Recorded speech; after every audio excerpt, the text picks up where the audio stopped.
ऐसा क्या है इस H1B वीजा में जिसकी वजह से इतना बवाल उठा पड़ा है?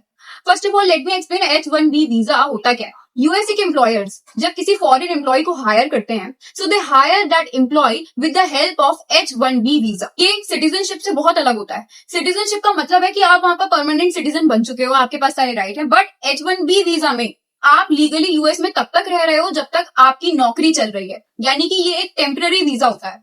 अब जब डोनाल्ड ट्रंप जी ने इसके प्राइस बढ़ा दिए तो जाहिर सी बात है कंपनी हर एम्प्लॉय के लिए इतने पैसे तो नहीं देने वाली है। जो एम्प्लॉय बहुत इंपॉर्टेंट होगा शायद उसके लिए दे दें, बट चांसेस यही है कि ज्यादातर एम्प्लॉयज के लिए नहीं दिया जाएगा, क्योंकि इतना पैसा किसी कंपनी के पास नहीं है। जितना पैसा एक कंपनी इंडिया से एक एम्प्लॉय बुलाने में लगाएगी उतना ही पैसा वो अपने सिटीजन पर लगा देगी। उससे कम पैसे में वो किसी और को हायर कर लेगी। Why they will hold the Indian employees.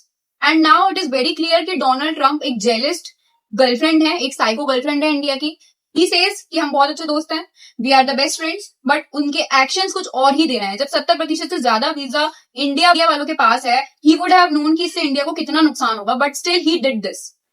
अब कुछ लोग कहेंगे कि अगर ऐसा ही है तो लोग इंडिया में काम क्यों नहीं करते हैं, बाहर क्यों जाते हैं काम करने के लिए। देखिए, जो करेंसी वो लोग यहाँ भेजते हैं, इंडिया में जो करेंसी भेजी जाती है वो काफी हेल्प करती है इंडिया को वेपन्स लेने में, बल्कि ट्रेड करने में बहुत हेल्प करती है इंडियन से। इंडियन गवर्नमेंट को बहुत हेल्प करती है। डॉलर का जब आना ही बंद हो जाएगा कंट्री में, so it will affect the trade system of India, it will affect the government of India. ये हमारी इकोनॉमी पर भी एक बड़ा इम्पैक्ट डालेगा। मे बी वो सिटीजन सेटल हो जाए यहाँ पर जॉब की मदद से, लेकिन जो रेप्लिकेशन आता है वो बंद हो जाएगा।